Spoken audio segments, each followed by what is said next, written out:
Benny, may pasok ba? Tignan mo, lakas ang ulan, oh. Kaya nga malakas nga yung ulan eh. Huwag na tayo pumasok. Baka mabasa na naman yung panty ko. Paano gagawin natin? Itanong muna lang doon kay mama. Baka may binalita na. Walang pasok. Dito lang muna lang si mama. Ma, may pasok ba? Abay, sandali. At titignan ko pa lang. Mama, may bagyo na. Hindi na kami makakapasok. Tama mo naman. Kahit walang bagyo, tatamad yun man talaga pumasok. Ito ang balitang aswang sa umagang ito. Dahil sa masungit na panahon, at papasok pa lang po ang bagyong Inday dito sa Philippine Area of Responsibility.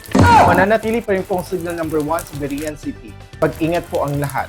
Sinabi signal number 1 lang daw. May pasok kayo. Sige ma, ka na yung baon namin. May pasok pa lang. Ba't signal number 1 lang? Signal number 2 muna. Bobo din to para walang gastos sa baon. Bakit ba mas marunong pa kayo? Nanonood lang naman kayo dyan Hindi kayo na mag-report dito. Ayoko na. Ba't nasagot yung TV? Meanwhile, Lakas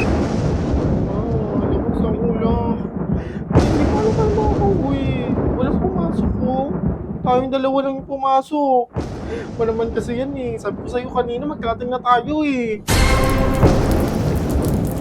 Cancel na daw ang pasok Cancel po ba? Wala po bang pasok? Ba naman kasi yung balita napaka-late Nasa school na kami ngayon pala magka-cancel. So, hindi talaga na. Late yan. Hindi pa kayo nasanay.